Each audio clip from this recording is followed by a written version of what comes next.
Good evening, everybody. The topic for the day is Dower.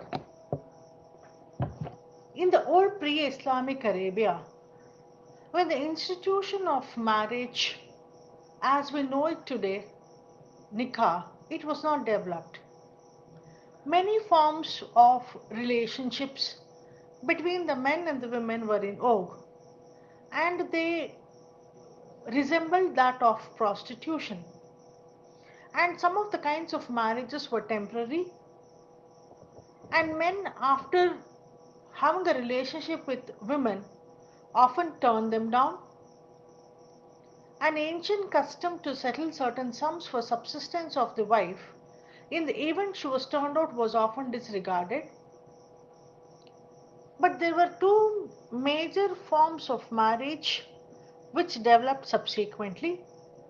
The first one was Baal marriage, and the second one is Bina marriage.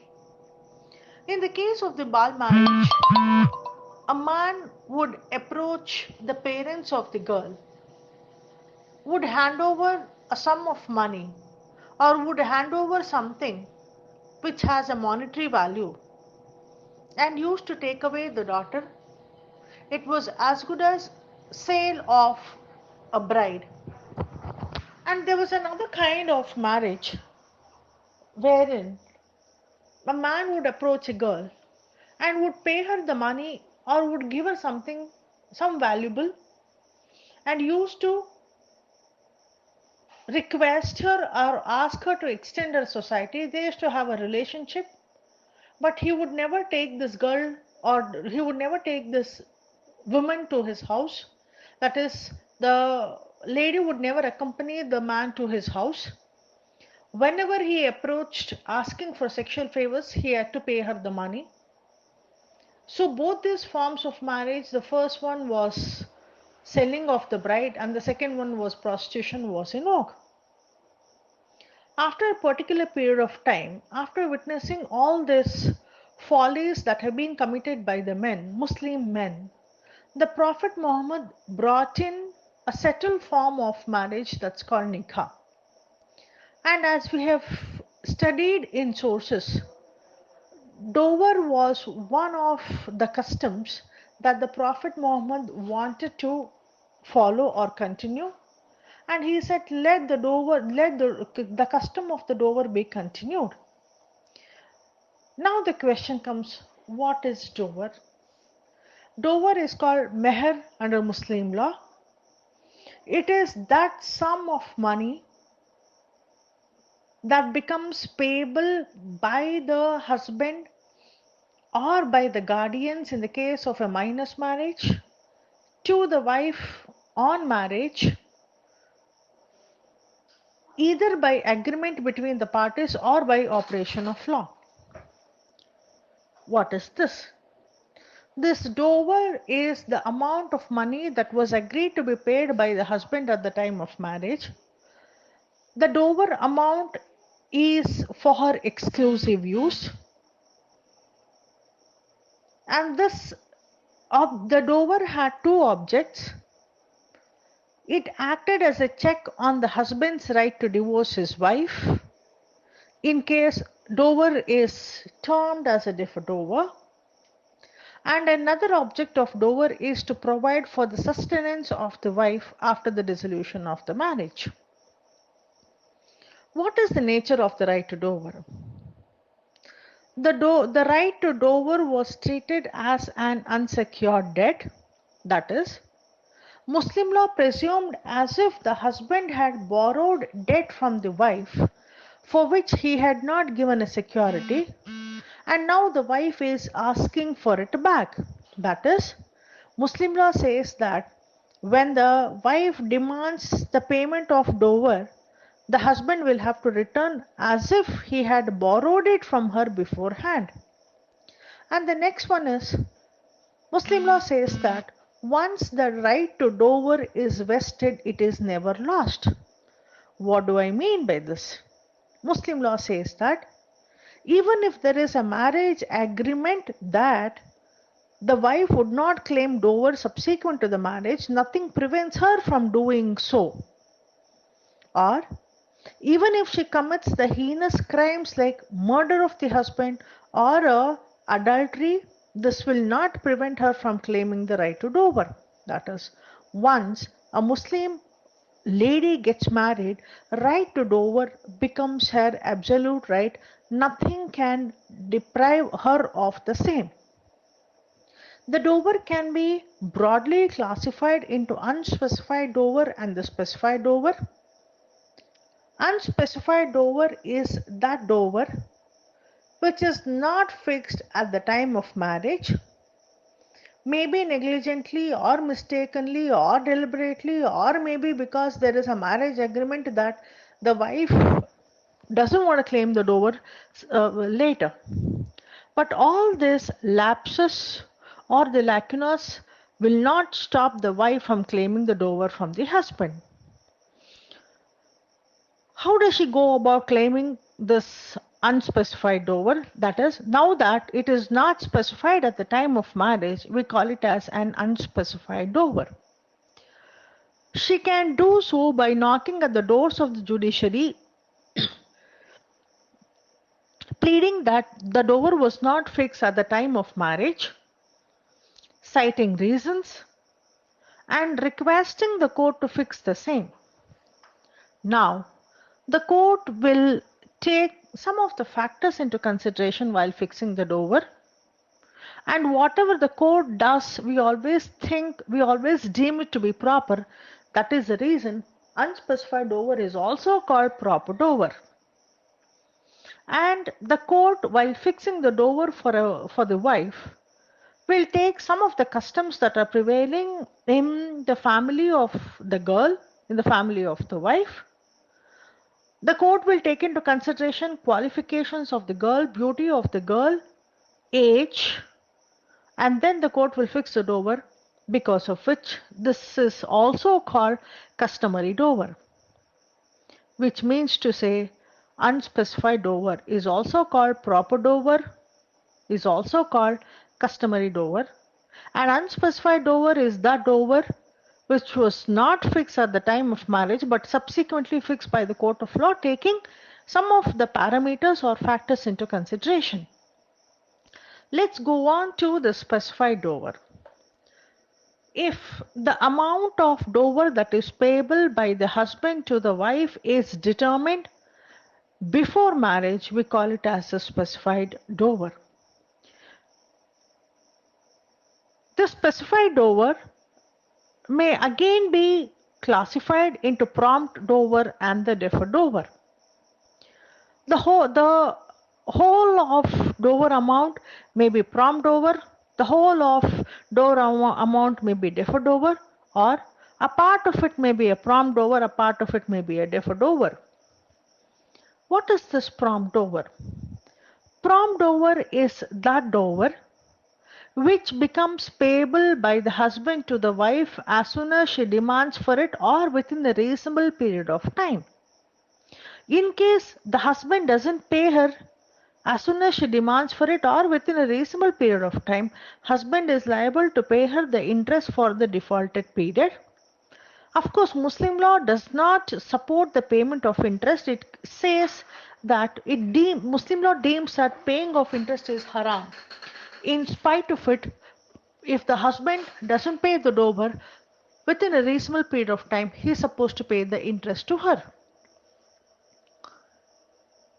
In case the husband doesn't pay the prompt dower, or he is postponing the payment of the prompt dower, if the marriage is not consummated, the wife can refuse consummation of marriage.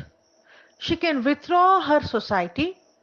In case she is a minor wife, she can be taken away by the parents, because under Muslim law, in the case of a minor wife, parents are still considered as a guardians, and the wife can refuse cohabitation and begin to live separately in case a marriage is consummated. That is, In case a marriage is already consummated, the wife can live separately and claim maintenance. That is, she also has a right to claim maintenance or right to claim separate residence, and the husband is obligated to maintain her in separate residence. The plea of she staying separate is not open for him because she is staying separate not voluntarily but because of the default committed by the husband. What is deferred over? Deferred over is that dower which becomes payable only upon the happening of a particular event as agreed between the husband and wife or on the dissolution of marriage.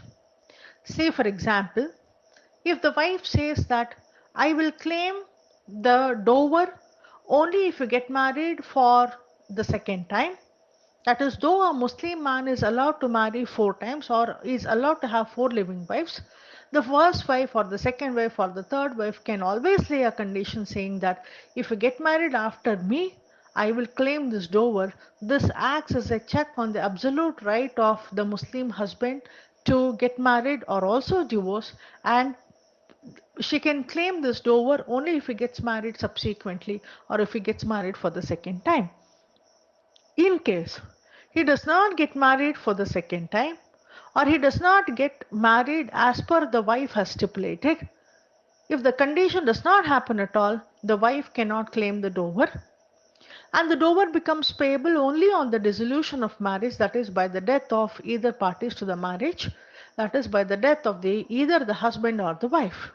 Same case with the prompt dower also. In case the wife has not claimed the prompt dower during her lifetime, or in case she has not claimed the prompt dower at all and the husband dies or she dies, the prompt dower becomes payable to the legal heirs.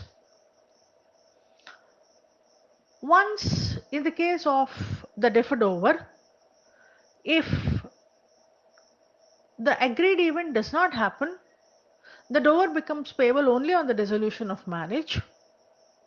Once the amount of dower is designated as the deferred over, the same cannot be transformed into a prompt dower. Widow's right of retention. That is, all this while we were speaking only about the wife. What after the death of the husband, if the legal heirs fail to pay her the dower, what is the recourse available to her? That is, what is the legal recourse available to the widow? When the dower is outstanding and not paid to the wife during the lifetime of the husband, be it prompt dower or deferred dower, the widow can claim right to the same after the death of the husband, as Muslim law dictates that once the right is vested, it is never divested. After the death of the husband, she has to ask the legal heirs for the payment of the dower. On their refusal to pay the dower can exercise her right to claim dower by retaining the possession of the property of the husband. That is, she should have come into the possession of the property during the lifetime of the husband, but she cannot try to take the possession of the property of which she did not have the possession. So she has a charge on the property which she possessed only to the extent of her claim to the dower. She can continue to possess the same till her claim to the dower is satisfied.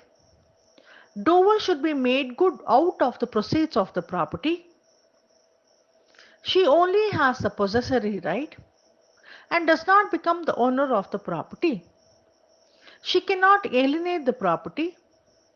In case she loses the possession of the property, she loses it forever, and she cannot claim the possession even if her dower is not made good. The leading case on this is Maina Bibi versus Chaudhry Vakil Ahmad. In this case, it so happened that Maina Bibi's dower was outstanding. She was in the possession of the property in lieu of the dower that is supposed to be paid to her. In between, she gifted the property And Chaudhry Vakil Ahmad, who was the brother-in-law of her husband, says that she only has the possessory right. She has no title over the property, she has no ownership over the property. And when she has no ownership over the property, how could she alienate the property? Because of which the suit should, or because of which the gift should fail. Court also ruled in favor of Chaudhry Vakil Ahmad, and the court said that the widow only has the possessory right, she is never the owner of the property, because of which she could not alienate. The gift was held invalid, and at that juncture, Maina Bibi said that her amount of dower is not made good fully, because of which she sought for possession of the property. But the court opined that once she loses the possession, she loses it, even if the dower is not made good. The next,